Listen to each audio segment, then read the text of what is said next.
좋은 아침이에요. 새벽 6시 알람이 울렸습니다. 나는 평소처럼 일어나 씻고 옷을 갈아입었습니다. 요양보호사 가방에 필요한 물품들을 챙겼습니다. 혈압계, 체온계, 간단한 의약품, 그리고 오늘 할아버지께 드릴 밑반찬. 65세, 요양보호사 경력 15년. 젊은 사람들 눈엔 저도 이제 할머니지만 제가 돌보는 어르신들께는 아직 젊은 선생님입니다. 버스를 2번 갈아타고 이철수 할아버지 댁에 도착했습니다. 낡은 빌라 2층. 5년째 매일 아침 오르는 계단입니다. 초인종을 누르지 않고 조용히 문을 열었습니다. 할아버지께서 주신 열쇠입니다. 할아버지, 저 왔어요. 거실로 들어서자 익숙한 풍경이 보였습니다. 할아버지는 소파에 앉아 창밖을 멍하니 바라보고 계셨습니다. 80세, 중기치매, 그리고 그분의 무릎 위에는 회색 고양이 한 마리가 웅크리고 있었습니다. 할아버지, 주무셨어요?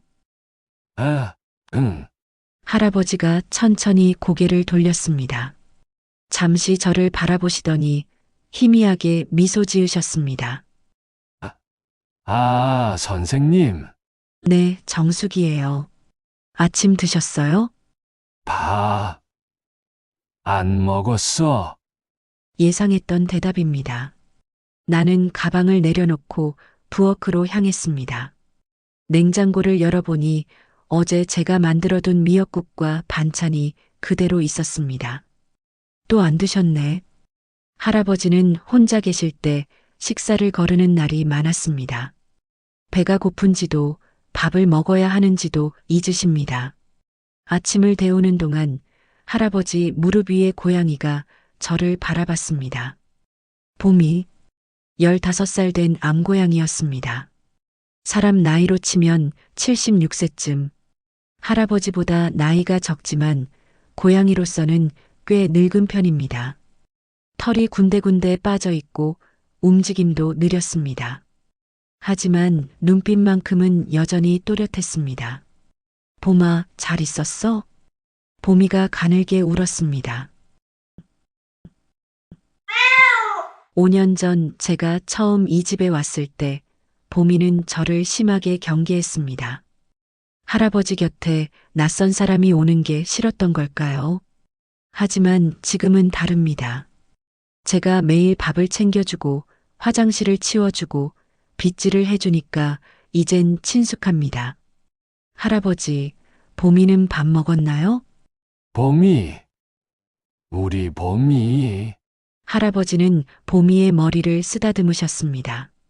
치매로 많은 것을 잊으셨지만 봄이만큼은 정확히 기억하십니다. 제가 들은 바로는 15년 전 할머니께서 길에서 주워오셨다고 합니다. 당시 새끼 고양이였던 봄이를 부부가 함께 키우셨죠. 하지만 10년 전 할머니께서 돌아가셨습니다. 그 후로 할아버지에게 봄이는 유일한 가족이 되었습니다. 아침 식사를 준비해 상을 차렸습니다. 할아버지, 진지 드세요. 응. 할아버지를 식탁으로 모셨습니다. 숟가락을 쥐어드리고 천천히 드시는 것을 지켜봤습니다. 중기치매 환자는 혼자 식사하기 어려울 때가 많습니다.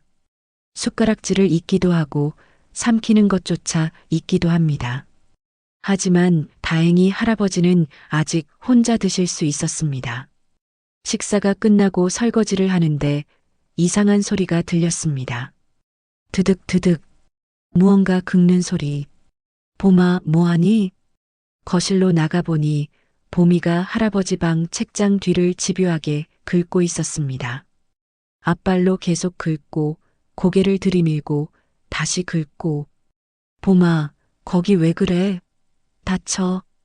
다가가서 봄이를 안아 올리려 했지만 녀석은 도망치듯 다시 책장 뒤로 들어갔습니다. 이상하네. 5년 동안 이 집에 다녔지만 봄이가 저런 행동을 하는 건 처음이었습니다. 혹시 쥐라도 있나 싶어 책장을 살펴봤습니다. 책장은 벽에 딱 붙어 있었지만 보미가 들어갈 만한 틈이 있었습니다. 봄아, 나와. 위험해. 하지만 보미는 계속 뒤쪽을 긁었습니다. 마치 뭔가를 꺼내려는 것처럼 할 수 없이 책장을 조금 밀어냈습니다. 그 순간 책장 뒤 먼지 쌓인 틈새에 오래된 상자 하나가 보였습니다. 낡은 신발 상자였습니다. 테이프로 여러 겹 감겨 있었습니다. 이게 뭐지? 보미가 야옹하고 울며 제 다리에 몸을 비볐습니다. 상자를 꺼내 거실로 가져왔습니다. 할아버지, 이거 뭐예요? 할아버지는 TV를 보고 계셨습니다. 아니, 정확히는 TV가 켜져 있는 것을 멍하니 바라보고 계셨습니다. 할아버지, 아, 응. 이 상자요. 책장 뒤에 있었는데 할아버지가 상자를 보셨습니다. 순간 할아버지의 표정이 변했습니다. 멍했던 눈빛이 번쩍 살아났습니다. 그거는 아세요? 이게 뭔데요? 열지 마. 아니, 열어봐. 떨리는 목소리였습니다. 나는 조심스럽게 테이프를 뜯었습니다. 오래되어 이미 끈적임도 없었습니다. 상자를 열자 안에는 여러 서류와 낡은 물건들이 들어 있었습니다. 계약서 몇 장, 통장 사본, 그리고 카세트 테이프 하나. 이게 뭐예요? 할아버지는 대답하지 않으셨습니다. 그저 상자를 바라보며 입술을 떨고 계셨습니다. 나는 테이프를 집어들었습니다. 날짜가 적혀 있었습니다. 2005년 3월 15일. 20년 전 호기심이 생겼습니다. 마침 거실 선반에 오래된 카세트 플레이어가 있었습니다. 요즘은 쓰지 않지만 할아버지께서 옛날 트로트 듣기 위해 가지고 계신 것이었습니다. 테이프를 넣고 재생 버튼을 눌렀습니다.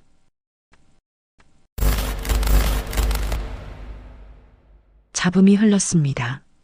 그리고 낯선 남자의 목소리가 들렸습니다. 이 사장님, 이 계약서에 서명만 하시면 됩니다. 정말 3개월 안에 2배가 된다는 거죠. 할아버지의 목소리였습니다. 20년 전 60세 때의 목소리. 물론입니다. 제가 지금까지 이런 투자로 실패한 적이 없습니다. 저만 믿으세요.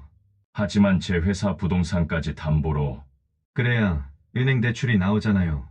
걱정 마세요. 3개월 후면 대출 갚고도 남습니다. 심장이 뛰기 시작했습니다. 이건 사기 아니야? 할아버지를 봤습니다. 할아버지는 눈을 감고 계셨습니다. 눈가에 눈물이 고여 있었습니다. 그 사람 나를 속였어. 할아버지, 다 가져갔어. 내 돈, 내 대사, 다. 처음으로 할아버지가 완전한 문장으로 말씀하셨습니다. 치매에도 불구하고 이 기억만큼은 선명한 것 같았습니다. 나는 상자 안의 서류들을 하나씩 꺼냈습니다.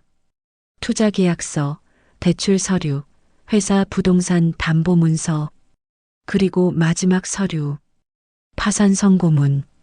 2005년 9월 15일. 할아버지, 아내가 그 충격으로 죽었어. 할아버지의 목소리가 떨렸습니다. 아들들은 다 떠나갔어. 아무도 안 와. 보미가 할아버지 무릎으로 뛰어 올랐습니다. 할아버지는 보미를 꼭 안으셨습니다. 봄이만 남았어. 우리 봄이만. 가슴이 먹먹했습니다. 5년 동안 할아버지를 돌봤지만 과거에 대해서는 자세히 모르고 있었습니다. 그저 자식들이 안 오는 외로운 노인, 치매에 걸린 불쌍한 할아버지라고만 생각했습니다. 하지만 이건 단순한 불운이 아니었습니다. 누군가 의도적으로 할아버지를 파멸시킨 것이었습니다. 나는 다시 테이프를 재생했습니다. 그럼 여기 서명해 주시고, 네, 완벽합니다. 사장님, 3개월 후에 제가 좋은 소식 들고 오겠습니다. 고맙습니다. 박민호 씨. 믿겠습니다. 박민호. 그 이름을 기억했습니다. 테이프를 멈추고 할아버지를 봤습니다. 할아버지, 박민호가 누구예요? 할아버지는 고개를 저었습니다. 모르겠어. 얼굴도 생각 안 나. 그 사람 지금 어디 있는지 아세요? 모르겠어. 다 잊었어. 치매였습니다. 사건은 기억하지만 세부 사항은 사라졌습니다. 나는 상자를 들고 일어섰습니다. 이건 그냥 넘어갈 수 없어. 20년이 지났지만 누군가는 책임을 져야 했습니다. 할아버지는 혼자 남겨져 치매에 걸리고 자식들과도 연락이 끊긴 채 살고 계셨습니다. 이게 정의인가? 보미가 제 발치에 앉아 올려다봤습니다. 마치 말하는 것 같았습니다. 도와줘. 할아버지, 제가 한번 알아볼게요. 뭘? 박민호요. 그 사람 찾아볼게요. 할아버지가 제 손을 잡으셨습니다. 주름진 손, 떨리는 손. 고마워, 선생님. 그날 저녁 집으로 돌아와서도 머릿속이 복잡했습니다. 20년 전 사건. 지금 찾을 수 있을까? 박민호라는 사람은 지금 어디서 뭘 하고 있을까? 일단 해보자. 경험은 없었지만 포기할 수는 없었습니다. 할아버지의 눈물을 봤으니까. 보미가 책장 뒤를 긁어 꺼낸 그 상자를 봤으니까. 이번엔 끝까지 가보자. 그날 이후 나는 매일 밤 그 상자를 꺼내 들여다봤습니다. 계약서, 대출 서류, 파산 선고문, 그리고 20년 전 녹음된 카세트 테이프. 이 사장님, 저만 믿으세요. 3개월 후면 2배가 됩니다. 몇 번을 들어도 분노가 치밀었습니다.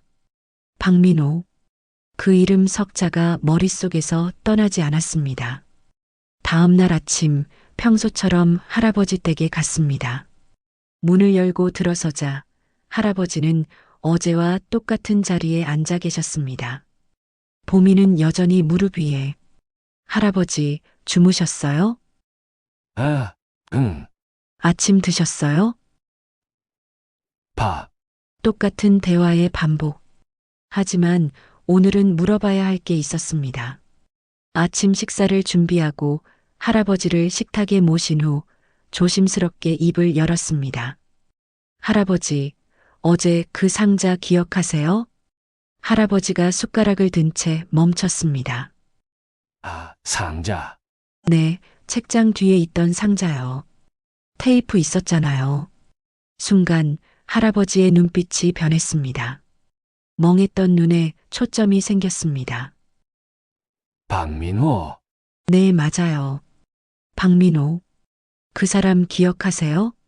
할아버지가 숟가락을 내려놓았습니다. 손이 떨리고 있었습니다. 그 사람이 다 가져갔어. 뭘 가져갔어요? 내 회사, 내 집 다. 할아버지의 목소리가 커졌습니다. 평소엔 조용하신데 이 이야기만 하면 흥분하셨습니다. 30억. 30억을 투자하라고. 해외 사업이라고. 3개월이면 60억이 된다고. 말이 막혔다가 다시 이어졌습니다. 단편적이지만 기억이 되살아나는 것 같았습니다. 회사 부동산 담보.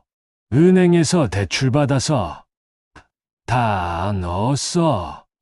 그러고 나서요? 연락이 안 됐어. 한 달, 2달. 전화도 안 받고. 할아버지가 머리를 감싸쥐었습니다. 3개월 후에 은행에서 독촉 왔어. 대출금 갚으라고. 근데 돈이 없었어. 박민호는 사라지고. 그래서 회사가 넘어간 거예요? 응, 파산했어. 직원들한테 월급도 못 줬어. 할아버지의 눈에 눈물이 고였습니다. 아내가 그 소식 듣고 심장마비로. 가슴이 찢어지는 것 같았습니다.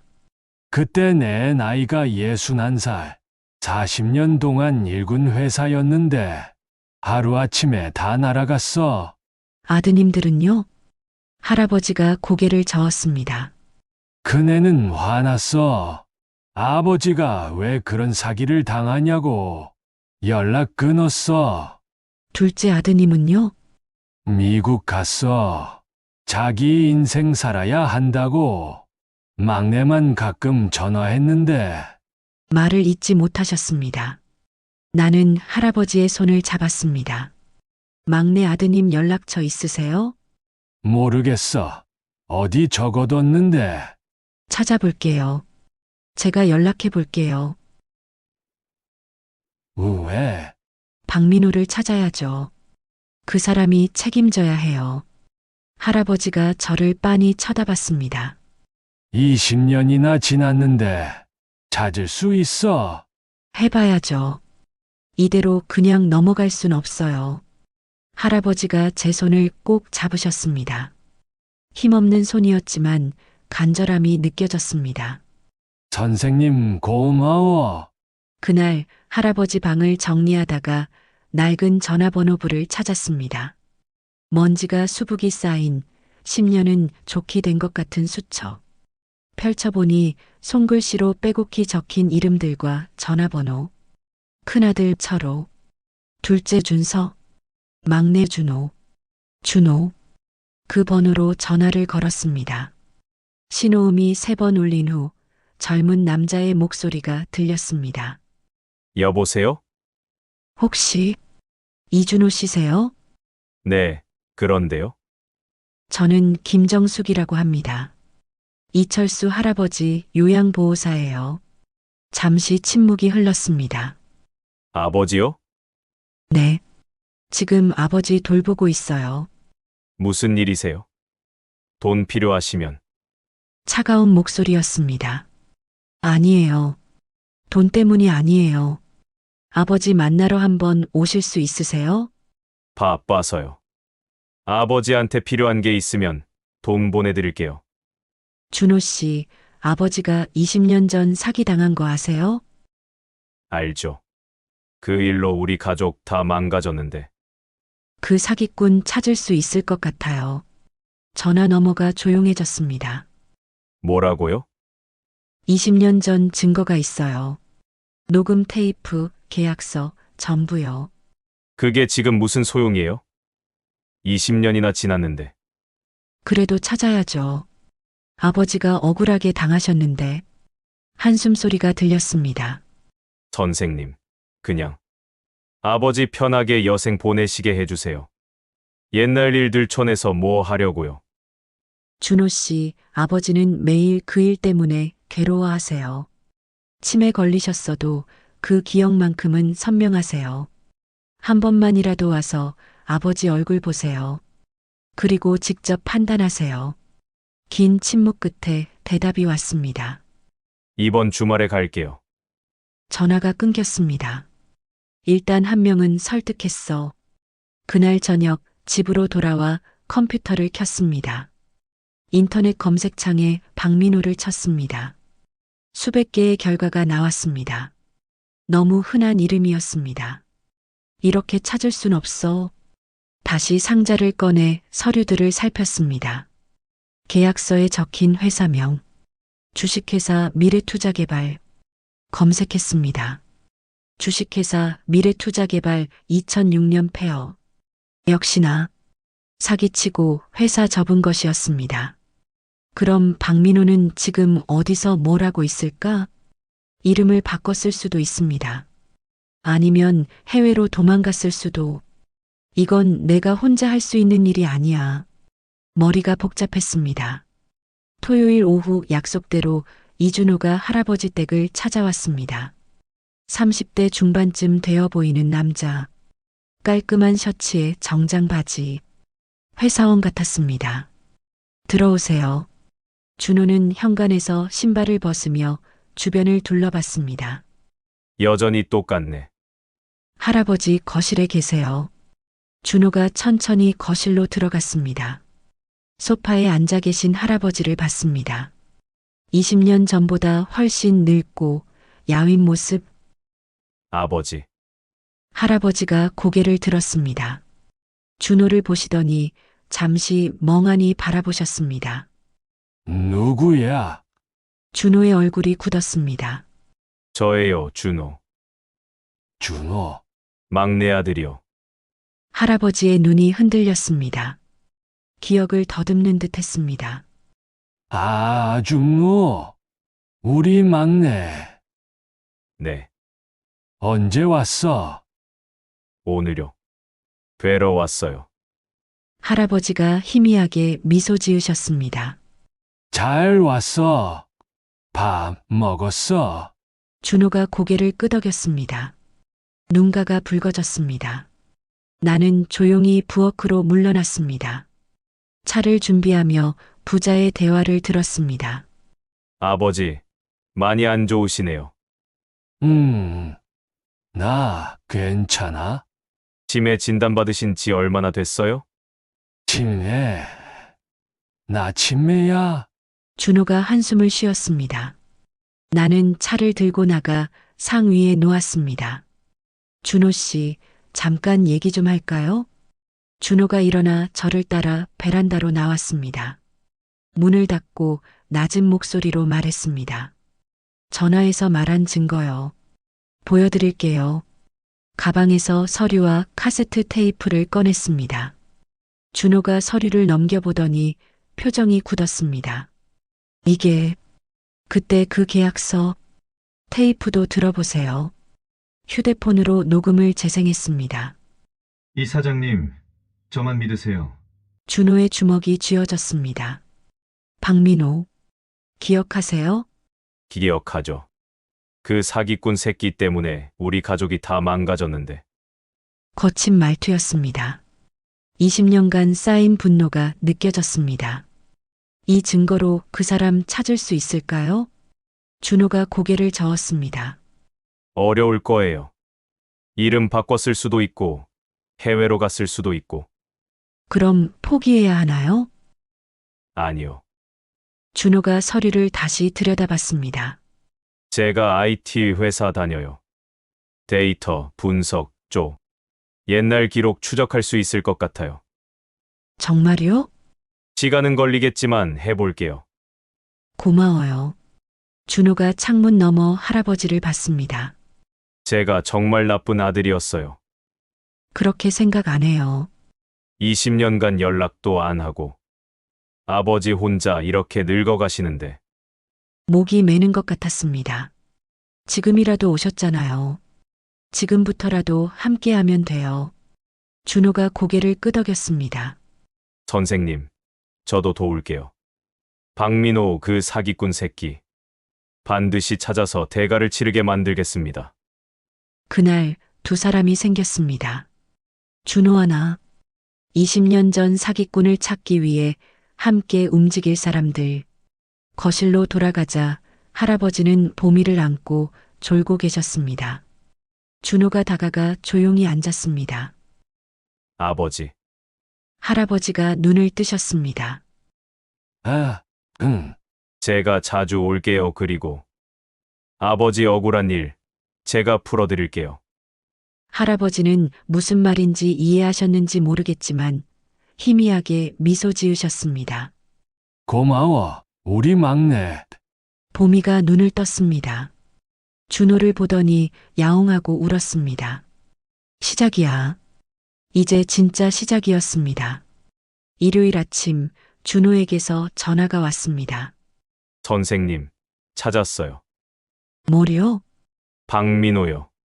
정확히는 박민호였던 사람. 심장이 뛰기 시작했습니다. 어떻게 찾았어요? 어젯밤 내내 조사했어요. 2005년 당시 박민호의 주민등록번호를 역추적했죠. 그게 가능해요? 쉽진 않았어요. 하지만 제가 데이터 분석 전문가거든요. 옛날 공공기록, 신문기사, 법원 자료까지 다 뒤졌어요. 그래서요? 2007년에 개명했어요. 박민호에서 박재성으로. 박재성. 그 이름을 기억했습니다. 지금 뭐 하는 사람이에요? 부동산 재벌이에요. 주식회사 재성개발 대표. 자산 500억 추정. 손에 쥔 전화기가 떨렸습니다. 사기친 돈으로 부자가 됐다는 거예요? 그런 것 같아요. 2007년부터 부동산 투자 시작했고, 지금은 지역에서 유명한 사업가래요. 법적으로 처벌받은 적은요? 없어요. 깨끗해요. 아니, 겉으로는요. 분노가 치밀었습니다. 그 사람 지금 어디 살아요? 우리 동네에요. 용산구 고급 아파트예요. 우리 동네? 아버지랑 같은 용산구예요. 20년간 코앞에서 떳떳하게 살았던 거죠. 가슴이 답답했습니다. 20년간 할아버지는 좁은 빌라에서 치매에 걸려 외롭게 사시는데 그 사기꾼은 고급 아파트에서 재벌로 살았다는 것. 오늘 만날 수 있어요? 네. 오후에 아버지 댁으로 갈게요. 오후 3시 준호가 노트북을 들고 할아버지 댁에 도착했습니다. 거실 테이블에 노트북을 펼쳐놓고 화면을 보여줬습니다. 이 사람이에요.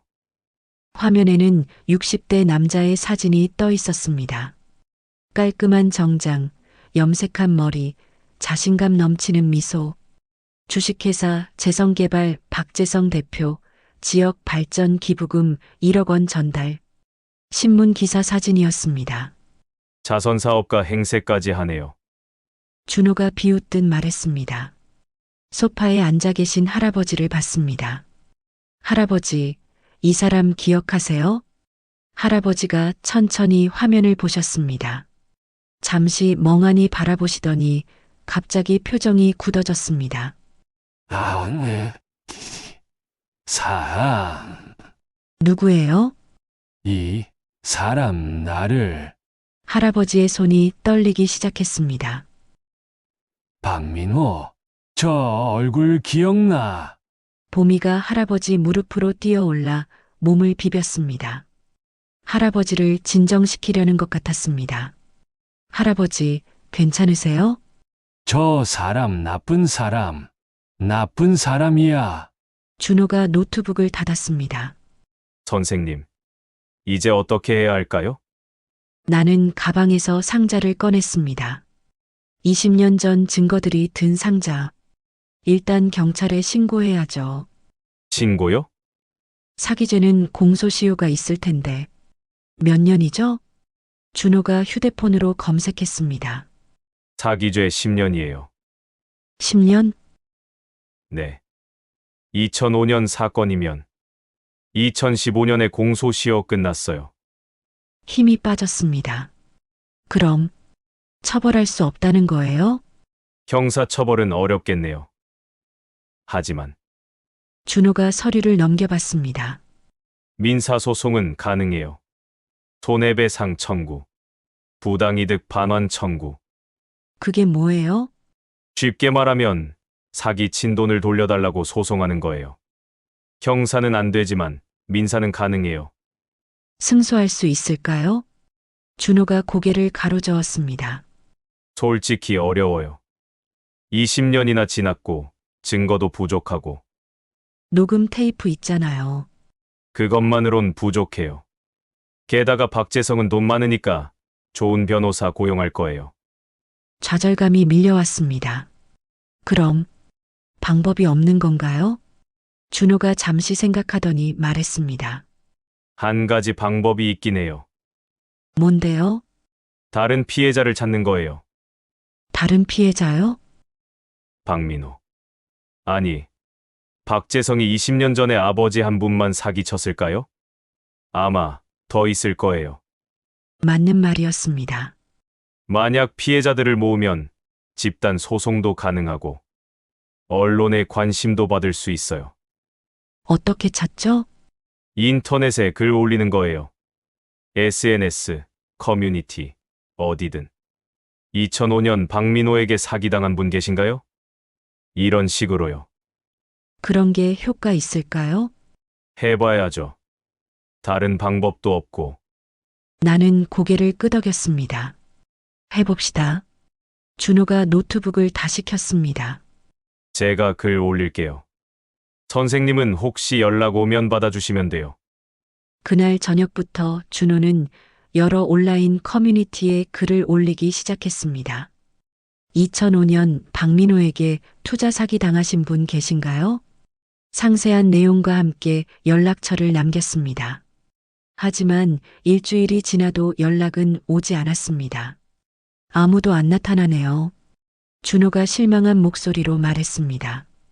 20년이나 지났으니 포기했거나 기억 못하거나 아니면 이미 돌아가셨을 수도. 그날 오후 할아버지께 점심을 드리고 설거지를 하는데 휴대폰이 울렸습니다. 모르는 번호였습니다. 여보세요? 혹시 박민호 사기 사건 관련해서 글 올리신 분인가요? 여자 목소리였습니다. 60대쯤 되어 보였습니다. 심장이 뛰었습니다. 네, 맞아요. 저도 당했어요. 2005년에 정말요? 어떻게 당하셨어요? 저희 남편이 퇴직금 전부 투자했어요. 박민호가 해외 사업한다고 1년이면 2배 된다고요. 얼마나요? 5천만 원이요. 저희한텐 전 재산이었어요. 목소리가 떨렸습니다. 지금 연락처 남겨주실 수 있어요? 만나서 자세히 얘기 나눴으면 해요. 네. 근데 저만으로는 부족하죠. 증거도 별로 없고. 괜찮아요. 일단 만나봐요. 함께하면 방법을 찾을 수 있을 거예요. 전화를 끊고 즉시 준호에게 연락했습니다. 준호 씨, 피해자 나타났어요. 정말요? 여자분인데 5천만 원 당했대요. 내일 만나기로 했어요. 잘 됐네요. 제가 같이 갈게요. 다음 날 오전 약속 장소인 카페에서 그 여자를 만났습니다. 60대 후반으로 보이는 여자. 소박한 옷차림에 피곤한 얼굴. 안녕하세요. 김정숙입니다. 저는 박영희예요. 반갑습니다. 준호도 인사했습니다. 저는 이준호입니다. 피해자 아들이에요. 자리에 앉아 이야기를 나눴습니다. 박영애 씨는 2005년 당시 남편의 퇴직금 5천만 원을 박민호에게 투자했다고 했습니다. 남편이 정년 퇴직하고 앞으로 뭘 하고 살까 고민하던 차에 박민호를 만났어요. 어떻게 만나셨어요? 지인 소개요. 그 지인도 박민호한테 돈 벌었다고 하더라고요. 그 지인은 지금 어디 계세요? 연락 끊겼어요. 나중에 알고 보니 그 사람도 사기 공범이었나 봐요. 준호가 메모를 했습니다. 투자하고 나서요? 한 달은 연락 잘 됐어요. 잘 진행되고 있다고. 근데 2달째부터 연락이 안 됐어요. 경찰에 신고하셨어요? 했죠. 근데 증거가 부족하대요. 계약서는 있었는데 박민호가 행방불명이래요. 그래서 어떻게 되셨어요? 박영애 씨의 눈에 눈물이 고였습니다. 남편이 충격받아서 3년 후에 돌아가셨어요. 우울증이랑 술 간경화로. 가슴이 아팠습니다. 저도 비슷해요. 내가 말했습니다. 제가 돌보는 할아버지도 30억 당하셨어요. 부인분은 충격으로 돌아가셨고요. 30억이요? 네. 회사까지 날아갔어요. 박영애 씨가 고개를 저었습니다. 그 악마 같은 인간. 준호가 노트북을 열었습니다. 이 사람 맞죠? 박재성의 사진을 보여줬습니다. 박영애 씨의 얼굴이 굳었습니다. 맞아요. 저 사람이에요. 나이 들고 머리 염색했지만 저 눈빛 똑같아요. 지금 부동산 재벌이래요. 뭐라고요? 우리 돈으로 부자 됐어요. 박영애 씨의 손이 주먹 쥐어졌습니다. 용서 못해. 절대 용서 못해. 함께 싸워주시겠어요? 내가 물었습니다. 박영애 씨가 고개를 끄덕였습니다. 당연하죠. 제 남편 원수예요. 끝까지 갈 거예요. 준호가 말했습니다. 피해자가 한 명 더 있으면 좋겠어요. 숫자가 많을수록 힘이 세지거든요. 제가 아는 사람이 한 명 더 있어요. 박영애 씨가 말했습니다. 당시 같이 당한 사람. 연락은 끊겼지만 찾아볼게요. 부탁드려요. 카페를 나오며 준호가 말했습니다.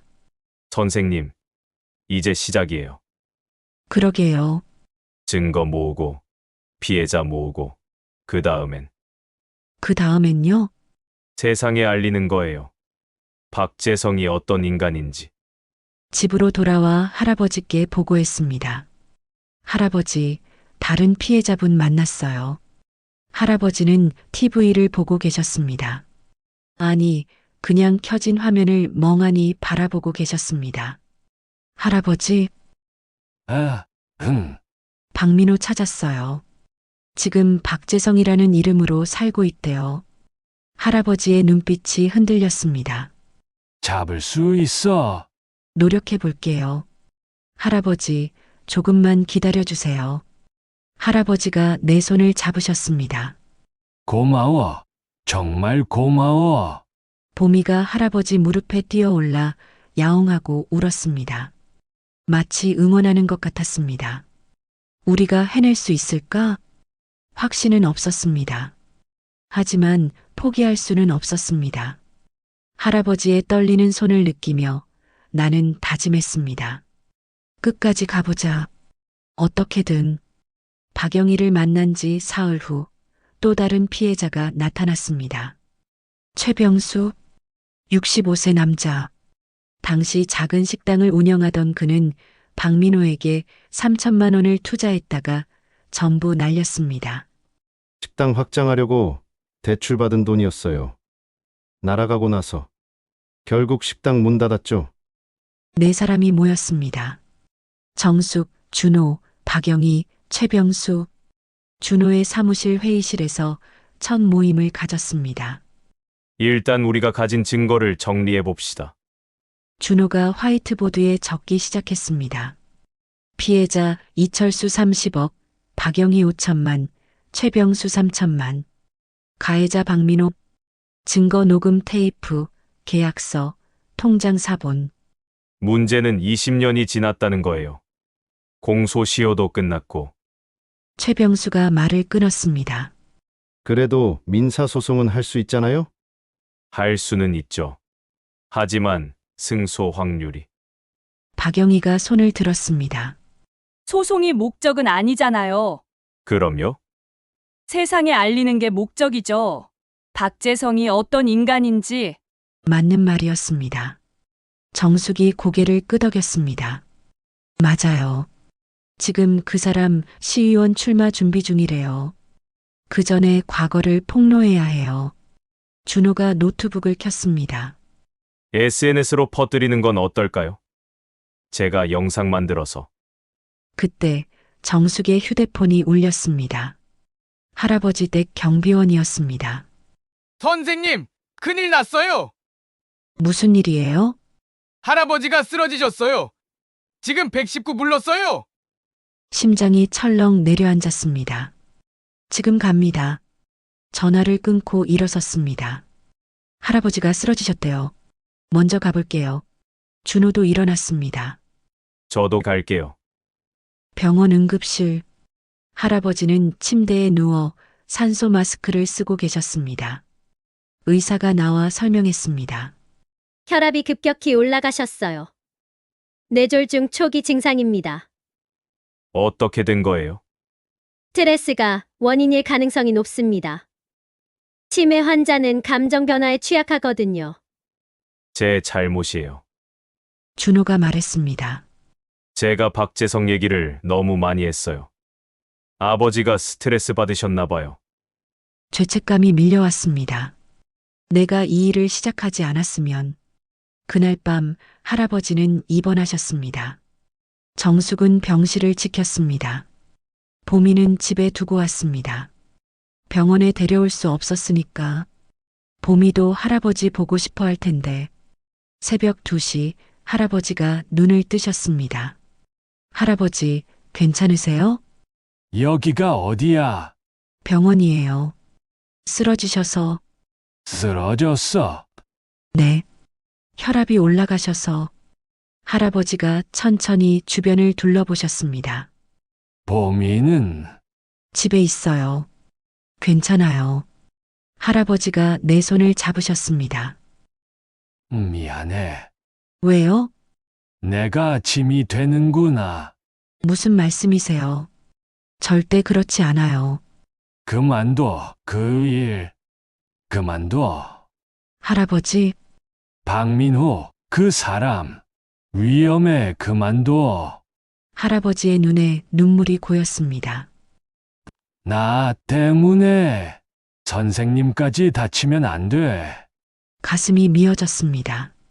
할아버지, 괜찮아요. 제가 조심할게요. 약속해. 위험하면 그만둔다고. 네. 약속할게요. 할아버지는 안심한 듯 다시 눈을 감으셨습니다. 다음 날 오전, 준호가 병원에 왔습니다. 아버지 어떠세요? 안정됐어요. 근데요? 할아버지가 그러시는데, 그만두래요. 위험하다고. 준호가 창밖을 바라봤습니다. 맞는 말일 수도 있어요. 네, 박재성은 지금 재벌이에요. 돈도 많고, 인맥도 많고. 우리 같은 서민이 건드리기엔 준호 씨도 포기하고 싶은 거예요? 준호가 고개를 저었습니다. 포기하고 싶진 않아요, 근데. 아버지가 더 다치실까봐 무서워요. 그때 병실 문이 열렸습니다.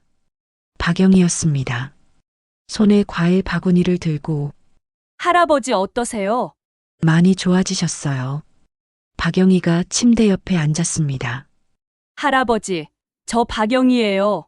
할아버지처럼 박민호한테 당한 사람이요. 할아버지가 희미하게 눈을 뜨셨습니다. 당했어. 네, 제 남편도 그 일로 돌아가셨어요. 미안해. 할아버지 잘못 아니에요. 다 그 나쁜 놈 때문이죠. 박영이가 할아버지 손을 잡았습니다. 할아버지, 우리 끝까지 가요. 저 혼자였으면 무서웠을 텐데, 이렇게 같이 싸울 사람들이 있으니까 힘이 나요.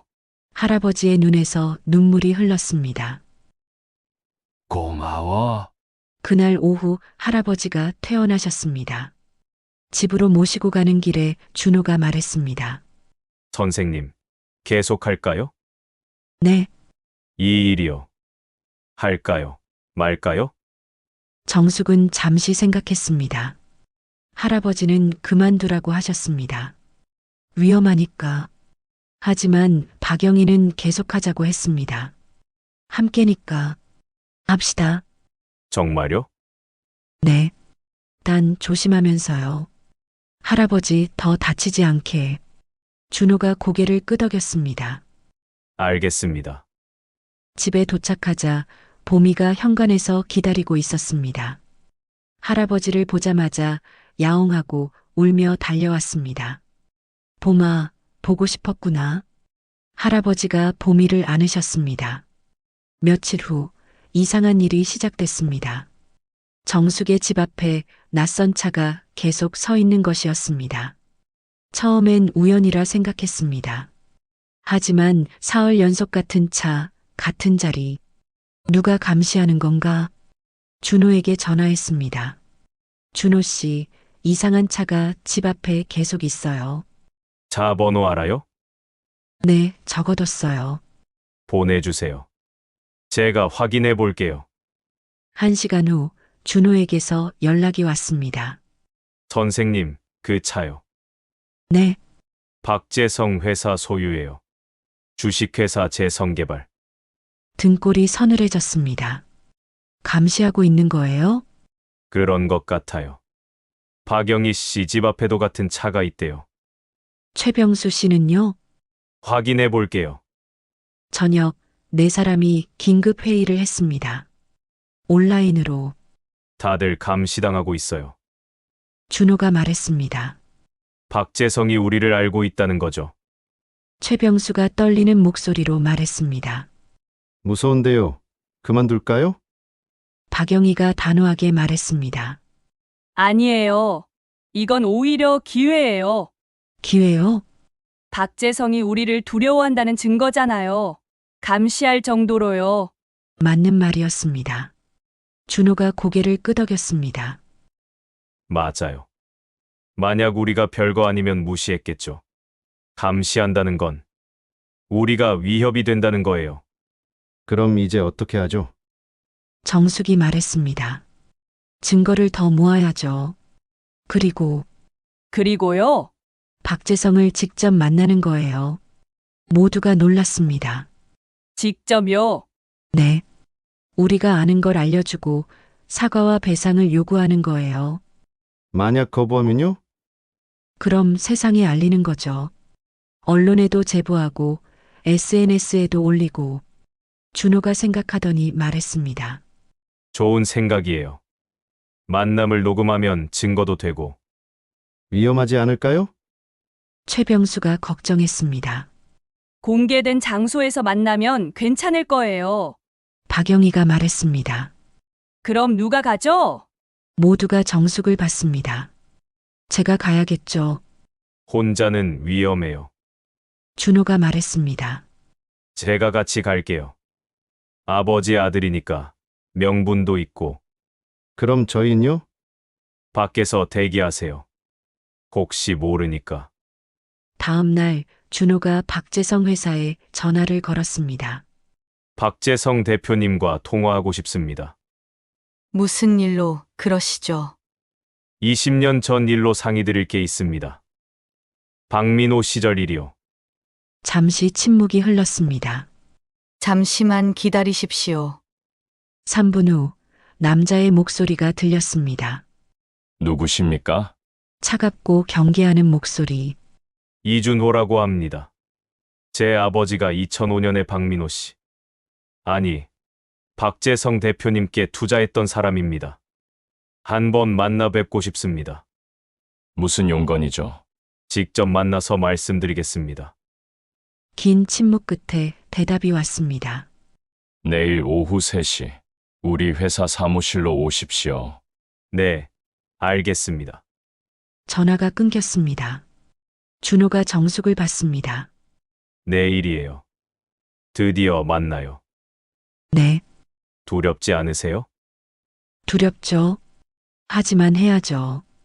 그날 밤 정숙은 잠을 이룰 수 없었습니다. 내일이면 20년 전 사기꾼을 직접 만나게 됩니다. 어떤 사람일까? 사과할까? 아니면 협박할까? 어떻게 되든 끝까지 가보자. 보미가 이불 위로 올라와 몸을 웅크렸습니다. 봄아, 내일 중요한 날이야. 보미가 눈을 감았습니다. 정숙도 보미를 쓰다듬으며 눈을 감았습니다. 내일이 두려웠지만 피할 수는 없었습니다. 다음 날 오후 2시 정숙과 준호는 주식회사 재성개발 앞에 도착했습니다. 고급 오피스텔 건물 8층, 화려한 간판. 들어가기 전에 확인할게요. 준호가 주머니에서 작은 녹음기를 꺼냈습니다. 이거 켜놨어요. 주머니에 넣고 있을게요. 불법 아니에요? 상대방 동의 없는 녹음은 증거 능력이 약하긴 해요. 하지만 나중에 필요할 수 있어요. 박영애 씨랑 최병수 씨는요? 밖에서 대기 중이에요. 1층 카페. 심호흡을 했습니다. 가죠. 엘리베이터를 타고 8층에 도착했습니다. 유리문을 열고 들어서자 깔끔한 리셉션이 보였습니다. 예약하신 이준호 씨 맞으시죠? 젊은 여직원이 미소 지으며 말했습니다. 네. 대표님 사무실로 안내해 드리겠습니다. 복도를 따라 걸었습니다. 벽에는 각종 수상 경력과 사진들이 걸려 있었습니다. 지역 발전 공로상, 우수 기업인상, 자선사업가 표창, 저런 걸 받을 자격이 있는 사람인가. 분노가 치밀었지만 참았습니다. 사무실 문이 열렸습니다. 넓은 공간, 큰 책상, 그리고 그 뒤에 앉아 있는 남자. 박재성, 60세, 깔끔한 정장, 자신감 넘치는 미소. 사진에서 본 것보다 더 여유로워 보였습니다. 어서 오세요. 앉으시죠. 차갑지만 정중한 목소리. 준호와 정숙은 책상 앞 의자에 앉았습니다. 박재성이 두 사람을 번갈아 봤습니다.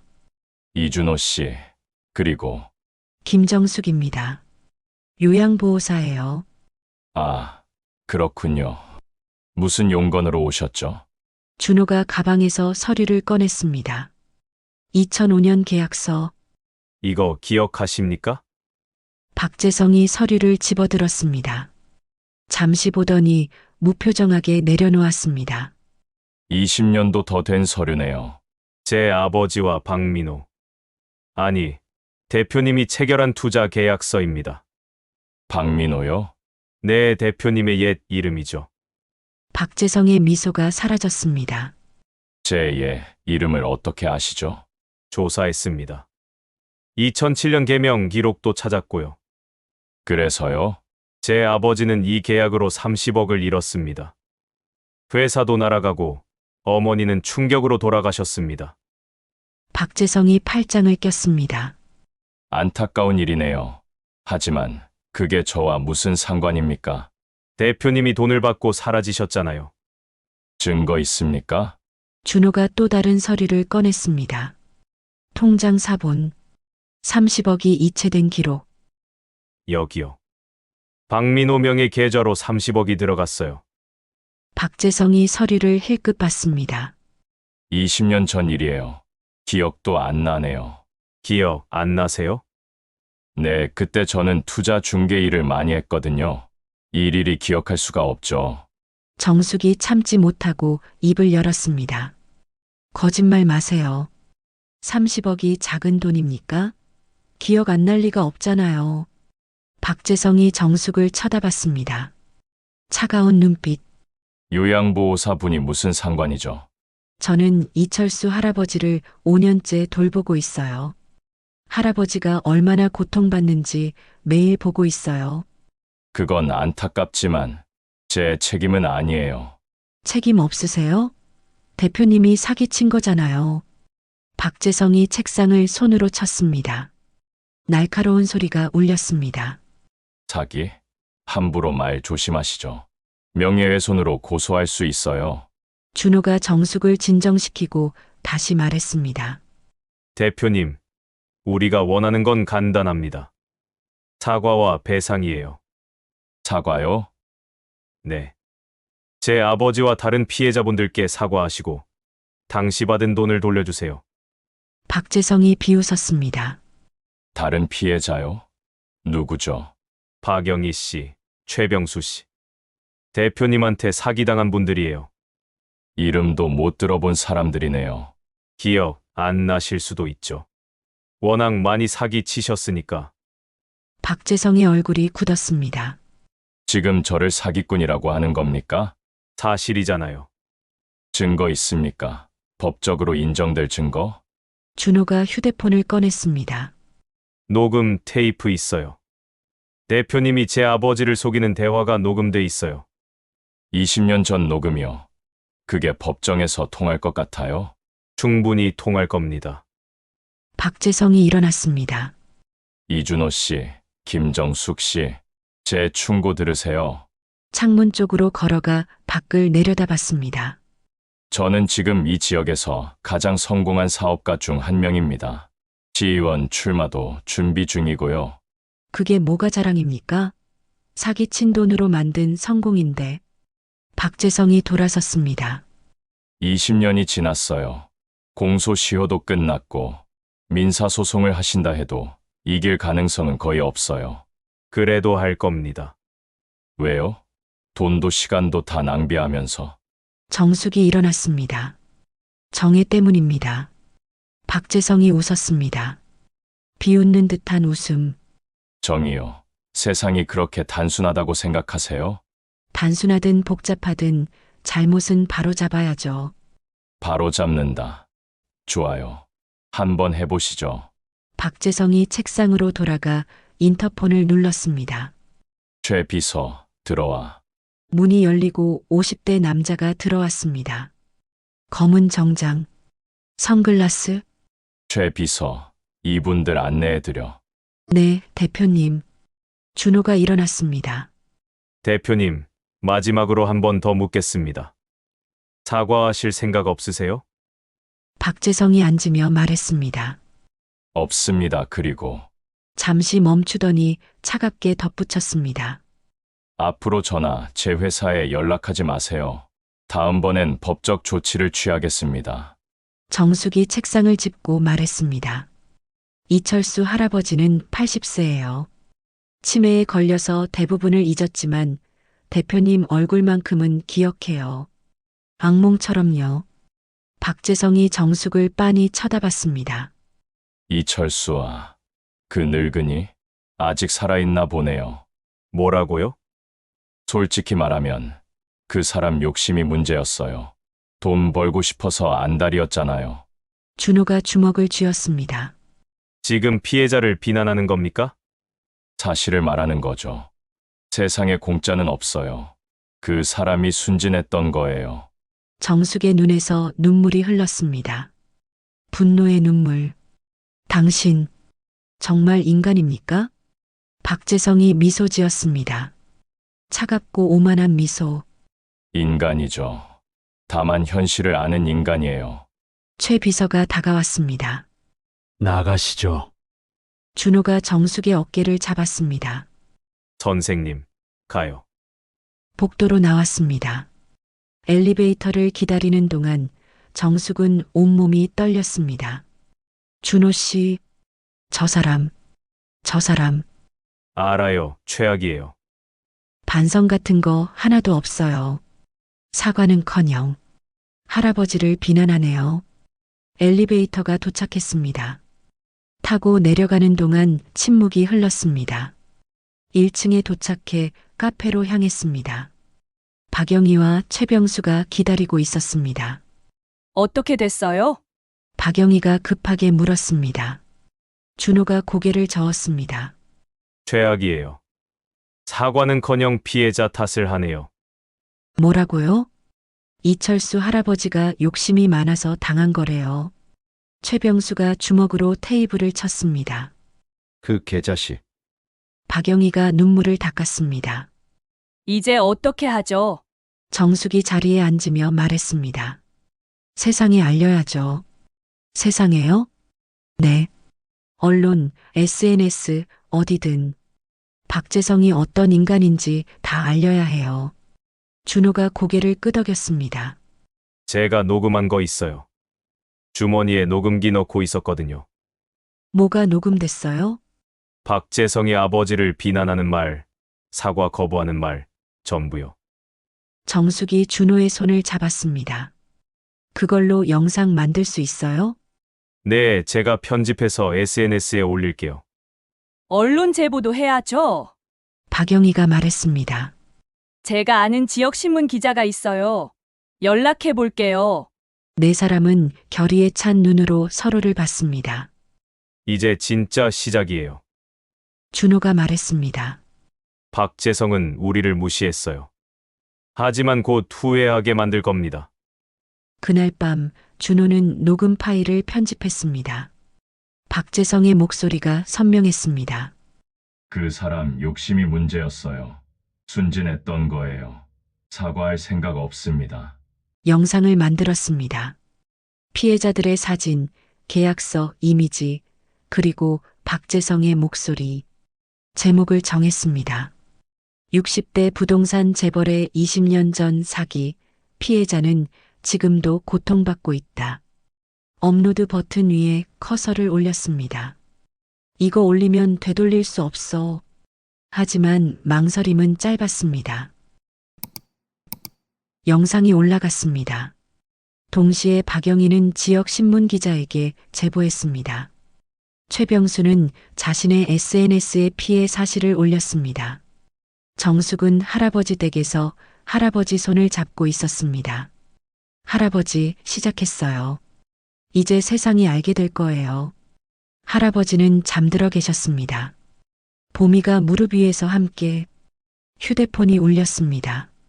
준호였습니다. 선생님, 영상 조회수가 벌써 5천이에요. 정말요? 댓글도 달리고 있어요. 대부분 우리 편이에요. 공유도 되고 있나요? 네, SNS에서 퍼지고 있어요. 희망이 보이기 시작했습니다. 하지만 정숙은 알고 있었습니다. 이제부터가 진짜 싸움이라는 것을, 박재성이 가만히 있지 않을 거라는 것을. 좋아. 덤벼.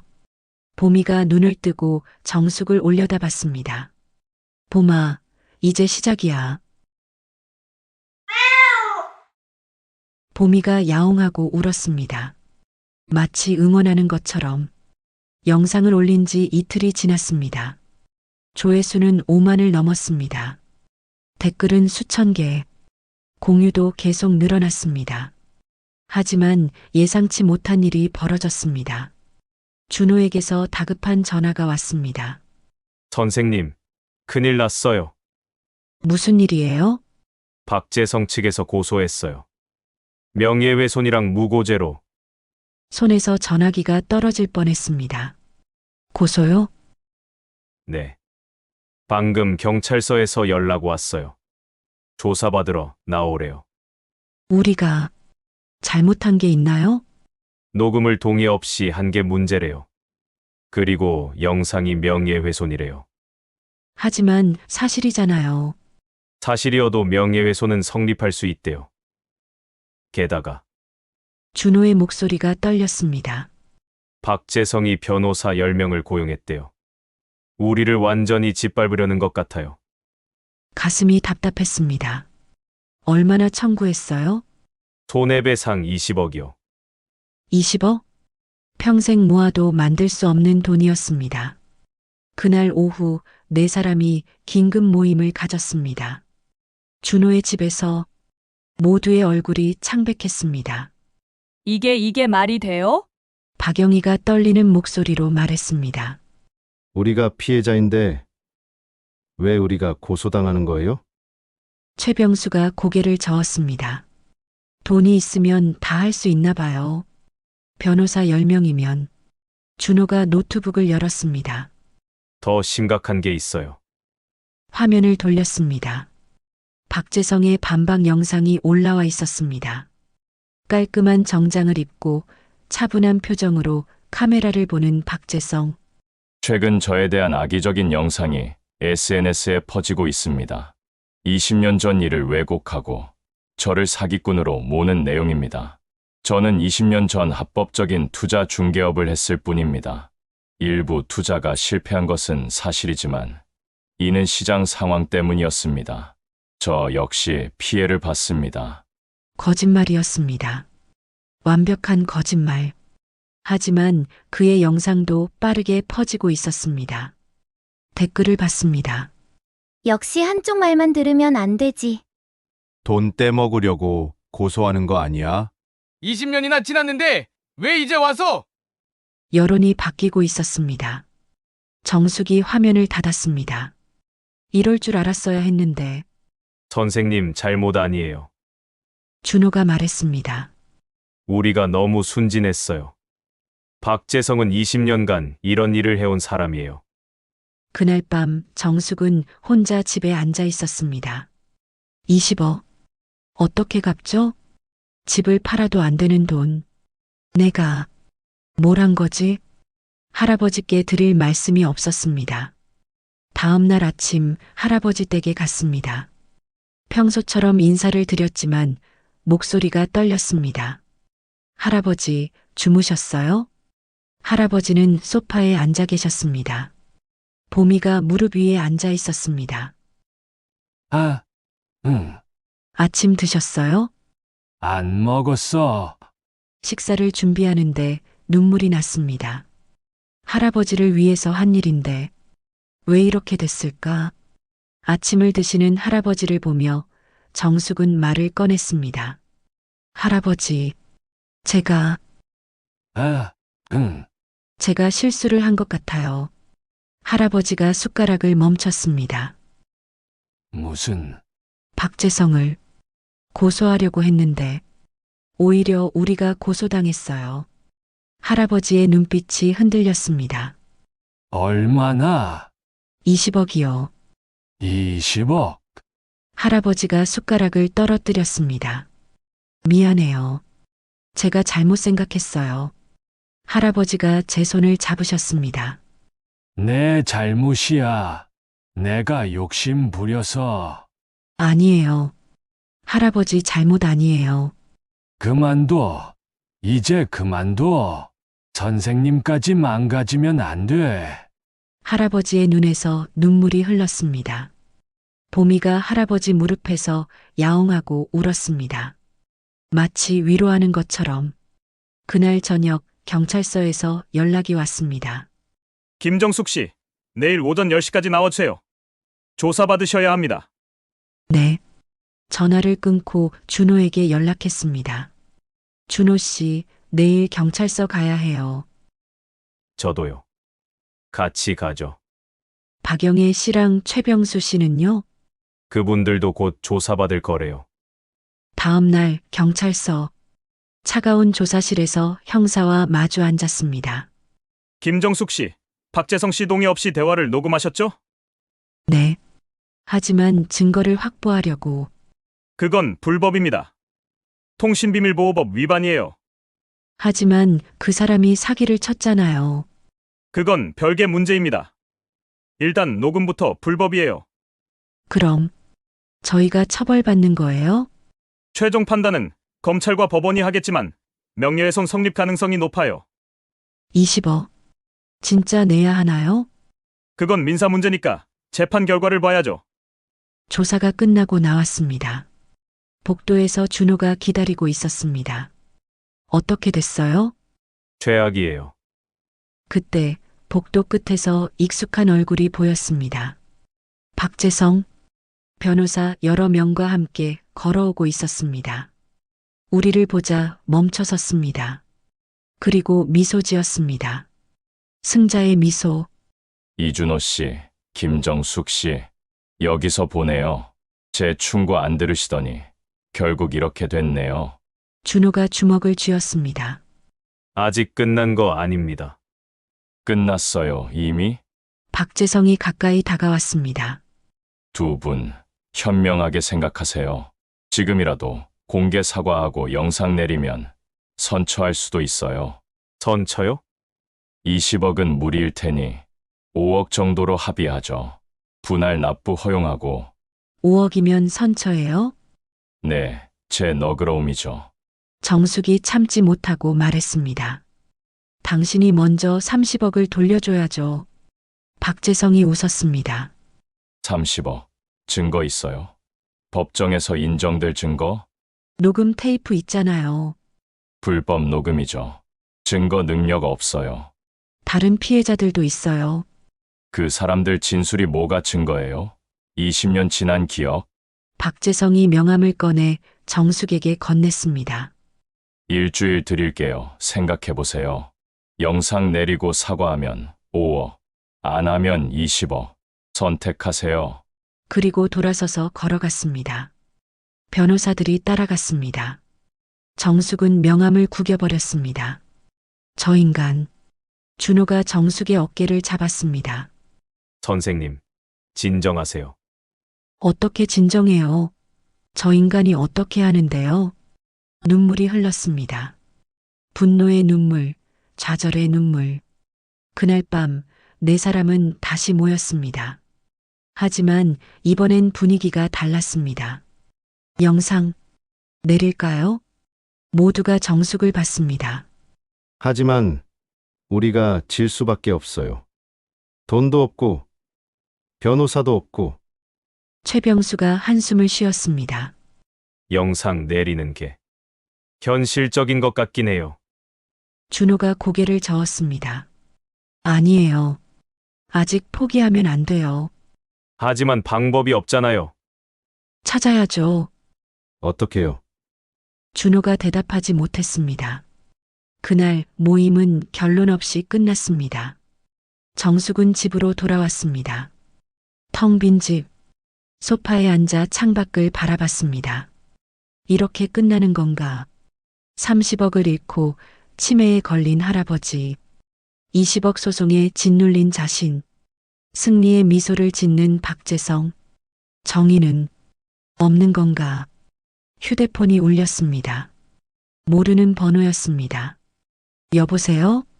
김정숙 씨, 낯선 남자 목소리였습니다. 누구세요?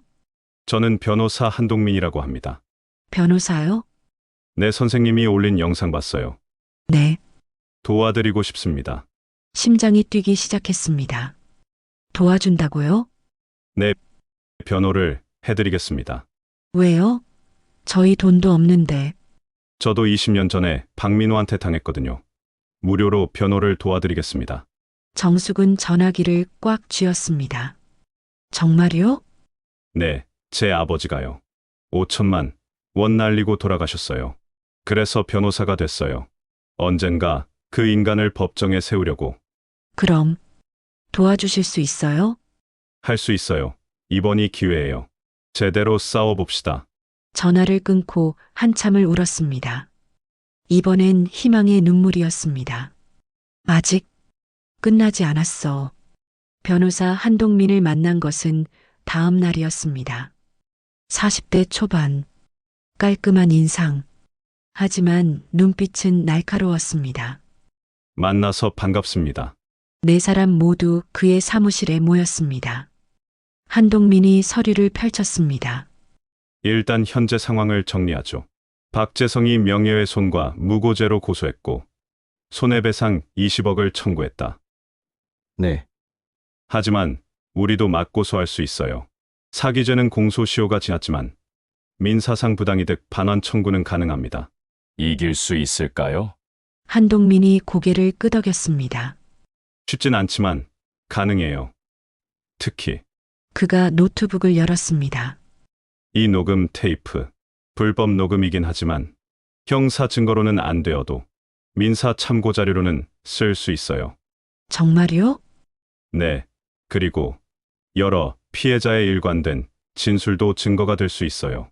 준호가 물었습니다. 근데 변호사님, 정말 무료로 해주시는 거예요? 한동민이 미소 지었습니다.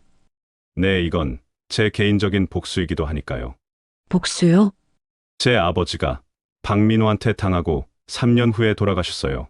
우울증으로요. 박영희가 고개를 끄덕였습니다. 저희 남편도 똑같아요. 그래서 제가 변호사가 됐어요. 언젠가 박재성을 법정에 세우려고. 그리고 그 기회가 지금이에요. 한동민이 일어났습니다. 자, 이제 반격을 시작합시다. 그날부터 한동민은 빠르게 움직였습니다. 우선 박재성의 명예훼손 고소에 대해 반박 자료를 준비했습니다. 그리고 민사소송으로 부당이득 반환을 청구했습니다. 이철수 30억, 박영희 5천만 원, 최병수 3천만 원, 그리고 제 아버지 5천만 원까지 총 39억을 청구하겠습니다. 동시에 한동민은 언론에 제보했습니다. 하지만 이번엔 제대로 된 방식으로 지역 신문사 탐사팀이 움직이기 시작했습니다. 기자들이 20년 전 기록을 조사하고 다른 피해자들을 찾아냈습니다. 그리고 놀라운 사실이 드러났습니다. 박재성의 피해자가 30명이 넘었습니다. 이게 이렇게 많아요? 정숙이 놀라며 물었습니다. 기자가 고개를 끄덕였습니다. 네. 2005년부터 2007년까지 박민호라는 이름으로 최소 30명을 사기쳤어요. 총 피해액이 100억 원이 넘어요. 100억? 네. 그 돈으로 부동산 투자해서 지금의 재벌이 된 거죠. 준호가 물었습니다.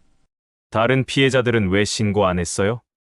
협박당했거나 포기했거나 혹은 이미 돌아가신 분들도 있어요. 기자가 명함을 건넸습니다. 다음 주에 일면 특집 기사로 내보낼 겁니다. 지역 재벌에 숨겨진 과거 제목으로요. 희망이 보였습니다. 하지만 박재성도 가만히 있지 않았습니다. 그는 더 공격적으로 나왔습니다. SNS에 정숙과 준호의 개인 정보를 유포했습니다. 이 사람들은 돈을 뜯어내려는 사기꾼입니다. 악플러들을 고용해 댓글 공작을 했습니다. 저 할멈 정신병자 아니야? 20년 전 일로 돈 뜯으려는 거지? 정숙의 집 앞에 다시 감시 차량이 나타났습니다. 준호의 회사에는 익명의 제보가 들어갔습니다. 이준호가 업무 시간에 개인 일한다. 압박이 심해졌습니다. 어느 날 밤 정숙의 집 초인종이 울렸습니다. 문을 열자 낯선 남자 둘이 서 있었습니다. 김정숙 씨죠? 누구세요? 박재성 대표님이 보냈어요. 마지막 제안이래요. 지금 당장 영상 내리고 고소 취하하면 모든 걸 용서하신대요. 안 하면요? 후회하실 거예요. 그리고 봉투 하나를 건넸습니다. 열어보니 사진이 들어 있었습니다. 할아버지가 산책하는 사진, 준호가 출근하는 사진, 박영희가 시장에서 장 보는 사진. 무슨 뜻이죠? 아시잖아요. 조심하라는 거죠. 남자들이 돌아섰습니다. 정숙은 문을 닫고 주저앉았습니다. 손이 떨렸습니다. 이건 협박이야. 노골적인 협박. 즉시 한동민에게 전화했습니다. 변호사님, 협박당했어요. 뭐라고요? 사진을 찍어 보냈습니다. 한동민이 분노에 찬 목소리로 말했습니다. 이 인간들. 이건 명백한 협박이에요. 경찰에 신고하세요. 신고하면 더 위험하지 않을까요? 아니에요. 오히려 이게 우리한테 유리해요. 박재성이 얼마나 악질인지 보여주는 증거니까요. 정숙은 경찰에 신고했습니다. 그리고 사진을 SNS에도 올렸습니다. 박재성이 피해자들을 협박하고 있습니다. 여론이 돌아서기 시작했습니다. 이건 너무한 거 아니야? 재벌이라고 이런 짓까지 해? 법적 대응을 넘어서 협박까지. 드디어 결전의 날이 왔습니다. 법정. 박재성의 명예훼손 소송과 피해자들의 부당이득 반환 청구가 함께 열렸습니다. 방청석은 가득 찼습니다. 기자들, 시민들, 그리고 다른 피해자들. 박재성이 입장했습니다. 변호사 10명과 함께 여유로운 표정이었습니다. 정숙, 준호, 박영희, 최병수도 입장했습니다. 한동민이 옆에 섰습니다. 재판장이 입장했습니다. 개정하겠습니다. 박재성 측 변호사가 먼저 주장했습니다. 피고인들은 근거 없는 영상으로 제 의뢰인의 명예를 훼손했습니다. 불법 녹음까지 했고요. 한동민이 반박했습니다. 원고 박재성은 20년 전 사기로 30명 이상에게 100억 원의 피해를 입혔습니다. 여기 그 증거들이 있습니다. 서류 뭉치를 제출했습니다. 20년 전 계약서, 통장 사본, 피해자들의 진술서, 그리고 결정적으로 새로 발굴한 피해자 10명의 추가 진술. 박재성의 얼굴이 굳어졌습니다. 한동민이 계속했습니다. 그리고 이것은 최근 원고가 피해자들을 협박한 증거입니다. 협박 사진들을 제출했습니다. 방청석이 술렁였습니다. 재판장이 박재성에게 물었습니다. 피고인, 이 사진에 대해 해명하시겠습니까? 박재성이 일어났습니다. 저는 그런 지시를 한 적이 없습니다. 그럼 누가 했습니까? 모르겠습니다. 누군가 저를 모함하려고. 한동민이 웃었습니다. 재판장님, 추가 증거가 있습니다. 노트북을 열었습니다. 피고인 박재성과 비서 최동수의 통화 녹취록입니다. 어떻게 그걸? 박재성이 당황했습니다. 최동수가 양심 선언을 했습니다. 20년간의 범죄를 증언하겠다고요. 박재성의 얼굴이 창백해졌습니다. 한동민이 USB를 제출했습니다. 이 안에는 박재성이 최동수에게 지시한 모든 범죄 기록이 들어 있습니다. 협박, 감시, 증거 인멸 시도 모두요. 재판장이 USB를 받았습니다. 검토하겠습니다. 다음 변론 기일은 2주 후입니다. 법정이 끝났습니다. 복도로 나오자 기자들이 몰려들었습니다. 박재성 씨, 한 말씀 해주시죠. 박재성은 대답 없이 변호사들에 둘러싸여 나갔습니다. 더 이상 여유로운 미소는 없었습니다. 정숙은 방청석에 앉아있던 할아버지를 봤습니다. 준호가 모시고 왔습니다. 할아버지, 보셨어요? 할아버지가 희미하게 고개를 끄덕였습니다. 봤어. 저 사람. 당황하는 거. 할아버지의 눈에서 눈물이 흘렀습니다. 고마워. 정말 고마워. 2주 후 판결이 나왔습니다. 피고인 박재성에게 재판장이 판결문을 읽기 시작했습니다. 명예훼손 청구, 기각, 부당이득 반환 청구 일부 인용, 39억 원 지급 명령, 추가로 피해자들에 대한 협박 및 감시로 인한 정신적 피해 배상금 10억 원, 박재성이 의자를 붙잡았습니다. 총 49억 원을 6개월 내 지급할 거. 망치 소리가 울렸습니다. 방청석에서 환호성이 터졌습니다. 정숙은 준호와 포옹했습니다. 박영희와 최병수는 울고 있었습니다. 한동민이 미소 지었습니다. 이겼습니다. 법원을 나오자 수많은 기자들이 기다리고 있었습니다. 정숙이 마이크 앞에 섰습니다. 20년. 정말 긴 시간이었습니다. 이철수 할아버지는 모든 것을 잃고 치매에 걸리셨습니다. 목이 메었습니다. 하지만 오늘 드디어 정의가 실현됐습니다. 이건 저희만의 승리가 아닙니다. 부당하게 당하고도 목소리 낼 힘이 없었던 모든 분들의 승리입니다. 카메라 플래시가 터졌습니다. 준호가 옆에서 말했습니다. 아버지, 들으세요. 우리가 이겼어요. 할아버지는 휠체어에 앉아 계셨습니다. 무릎 위에는 보미가 조용히 앉아 있었습니다. 이겼어. 네. 박재성이 49억 원 물어줘야 해요. 할아버지의 얼굴에 희미한 미소가 번졌습니다. 우리가 이긴 거야. 네, 할아버지. 이겼어요. 할아버지가 보미를 쓰다듬으며 눈물을 흘렸습니다. 봄아, 우리가 이겼대. 보미가 야옹하고 울었습니다. 그날 저녁 모두가 작은 식당에 모였습니다. 정숙, 준호, 박영희, 최병수, 한동민, 그리고 할아버지. 테이블 밑에는 보미가 조용히 누워 있었습니다. 건배! 잔을 부딪혔습니다. 박영희가 눈물을 닦으며 말했습니다. 제 남편 영전에 이 소식 전해야겠어요. 최병수도 고개를 끄덕였습니다. 이제 다시 시작할 수 있을 것 같아요. 식당도. 한동민이 말했습니다. 제 아버지도 하늘에서 보고 계실 거예요. 정숙이 할아버지 손을 잡았습니다. 할아버지, 30억 단은 아니지만 그래도 많이 받으셨어요. 할아버지가 고개를 저었습니다. 돈은 중요하지 않아. 이겼다는 게 중요해. 준호가 아버지를 안았습니다. 아버지, 앞으로 제가 자주 올게요. 이제 도망 안 다닐게요. 할아버지가 아들의 등을 토닥였습니다. 그래, 고마워. 우리 막내. 그날 밤 뉴스에서 대서특필됐습니다.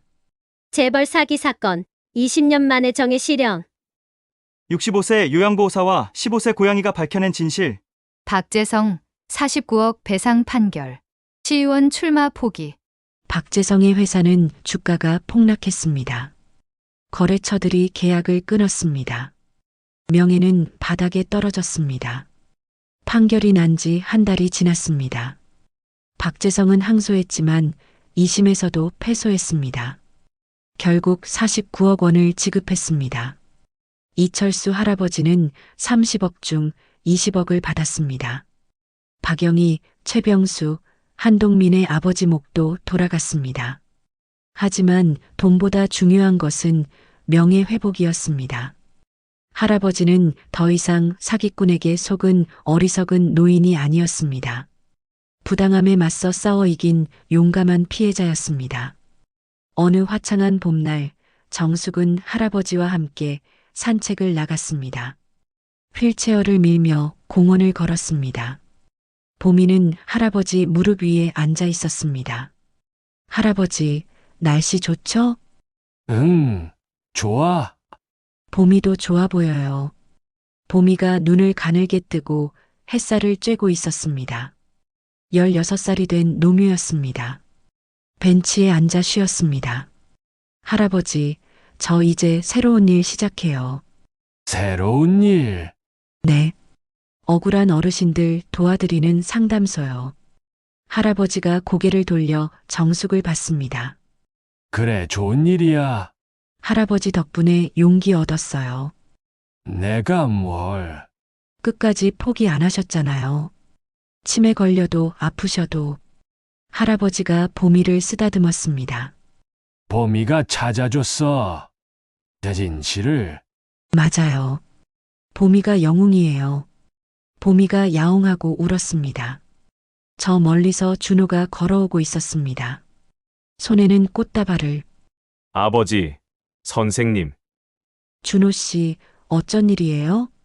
오늘 좋은 날이잖아요. 판결난 지 딱 한 달. 준호가 할아버지께 꽃다발을 드렸습니다. 아버지, 축하해요. 이제 진짜 끝났어요. 할아버지가 꽃을 받으셨습니다. 고마워, 우리 아들. 세 사람은 한동안 벤치에 앉아 이야기를 나눴습니다. 준호는 이제 매주 아버지를 찾아온다고 했습니다. 정숙은 곧 상담소를 열 거라고 했습니다. 할아버지는 말이 없었지만 표정은 평화로웠습니다. 그날 저녁 정숙은 할아버지를 집까지 모셨습니다. 할아버지, 들어가세요. 내일 또 올게요. 선생님, 할아버지가 정숙의 손을 잡으셨습니다. 고마워. 정말 고마워. 제가 더 감사하죠. 할아버지가 용기를 주셨잖아요. 나는 아무것도. 아니에요. 할아버지는 끝까지 싸우셨어요. 그게 저한테 큰 가르침이었어요. 할아버지의 눈에서 눈물이 흘렀습니다. 봄이가 할아버지 무릎에서 정숙에게 다가와 다리에 몸을 비볐습니다. 봄아, 너도 수고했어. 진짜 영웅이야. 정숙은 봄이를 쓰다듬으며 미소 지었습니다. 2주 후 정숙은 작은 사무실 하나를 열었습니다. 간판에는 이렇게 적혀 있었습니다. 정의를 기다리는 이들을 위한 상담소. 개소식 날 많은 사람이 찾아왔습니다. 준호, 박영희, 최병수, 한동민 변호사, 그리고 할아버지도 휠체어를 타고 오셨습니다. 봄이와 함께 축하합니다. 선생님. 모두가 박수를 쳤습니다. 정숙이 인사했습니다. 감사합니다. 이 상담소는 혼자가 아니라는 걸 알려드리는 곳이에요. 부당한 일을 당하셨어도 너무 늙었다고, 돈이 없다고 포기하지 마세요. 함께 싸우면 이길 수 있습니다. 박수가 터졌습니다. 첫 상담자가 왔습니다. 70대 할머니였습니다. 저 10년 전에 보험 사기를 당했는데요. 정숙이 그녀의 손을 잡았습니다. 천천히 얘기하세요. 제가 들을게요. 어느 날 저녁 정숙은 할아버지 댁을 방문했습니다. 준호도 와 있었습니다. 오늘 어떠셨어요? 준호가 물었습니다. 상담자 3분이나 오셨어요.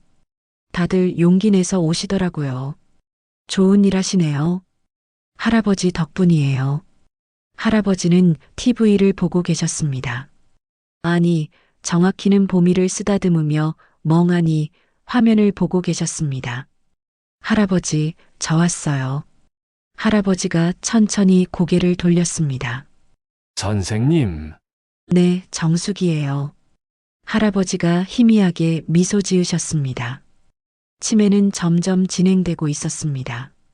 하지만 정숙을 보면 항상 미소 지으셨습니다. 그리고 봄이를 보면 정확히 이름을 불렀습니다. 봄아, 우리 봄이. 어떤 것은 잊어도 어떤 것은 절대 잊지 않으시는 것 같았습니다. 사랑하는 것들은 6개월이 지났습니다. 박재성은 사업이 기울어 결국 회사를 매각했습니다. 재벌에서 평범한 사람으로 추락했습니다. 시의원은커녕 사람들 앞에 얼굴도 못 내밀었습니다. 한편 피해자들은 받은 돈으로 새로운 시작을 했습니다. 박영희는 작은 반찬 가게를 열었습니다. 최병수는 오랜 꿈이었던 분식집을 다시 차렸습니다.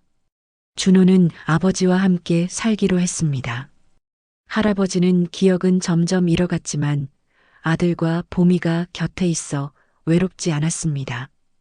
어느 겨울날 보미가 아팠습니다. 16살 반. 고양이로서는 매우 늙은 나이였습니다. 동물병원에서 돌아오는 길 수의사가 말했습니다. 이제 시간이 많지 않으실 것 같아요. 준호가 고개를 숙였습니다. 얼마나요? 길어야 몇 주. 집에 돌아와 할아버지께 말씀드렸습니다. 아버지, 보미가 많이 아파요. 할아버지가 보미를 안으셨습니다. 봄아, 아파. 보미는 힘없이 울었습니다. 할아버지의 눈에서 눈물이 흘렀습니다. 봄아, 우리 봄이 아프면 안 돼. 그날부터 할아버지는 보미를 한시도 놓지 않으셨습니다. 침대에서도 소파에서도 항상 함께. 정숙이 방문할 때마다 할아버지는 같은 말씀을 하셨습니다.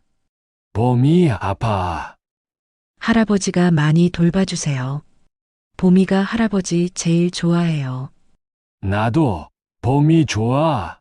2주 후 어느 조용한 아침, 보미는 할아버지 무릎 위에서 평화롭게 눈을 감았습니다. 16년의 생을 마감했습니다. 할아버지는 보미를 안고 한참을 울었습니다. 봄아, 일어나야지. 우리 봄이. 준호와 정숙도 함께 울었습니다. 보미의 장례를 치렀습니다. 작은 화장장에서 박영희와 최병수도 왔습니다. 한동민 변호사도 왔습니다. 보미가 영웅이었어요. 정숙이 말했습니다. 보미가 진실을 찾아냈고 우리에게 용기를 줬어요. 할아버지는 보미의 사진을 안고 계셨습니다. 고마워, 봄아. 정말 고마워. 보미의 유골은 작은 항아리에 담겼습니다. 할아버지 방 선반에 놓였습니다. 사진과 함께 15년 전 할머니가 길에서 주워온 그날의 사진. 작은 새끼 고양이였던 보미. 그날 밤 정숙은 상담소에 혼자 앉아 있었습니다.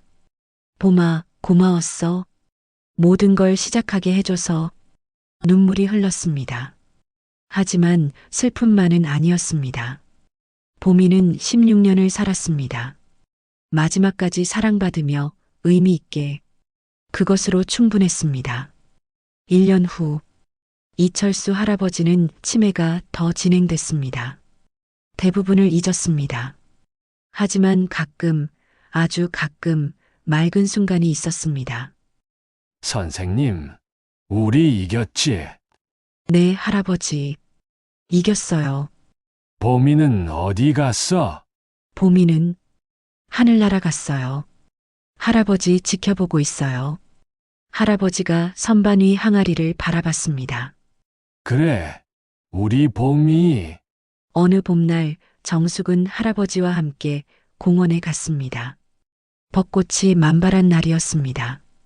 할아버지, 예쁘죠? 예뻐. 봄이도 좋아했을 것 같아요. 봄이 좋아했어. 산책을 마치고 집으로 돌아왔습니다. 현관에 들어서는데 할아버지가 말씀하셨습니다. 선생님. 네. 고마워.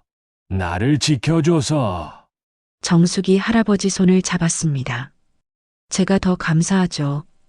할아버지가 제 인생을 바꿔주셨어요. 내가. 네. 정의를 위해 싸우는 법을 가르쳐 주셨어요. 할아버지가 미소 지으셨습니다. 그날 저녁 정숙은 상담소에서 새로운 의뢰인을 만났습니다. 75세 할머니였습니다. 저 딸이 사기를 당했는데요. 도와주실 수 있나요? 정숙이 그녀의 손을 잡았습니다. 물론이죠. 천천히 말씀해 주세요. 창밖으로 석양이 지고 있었습니다.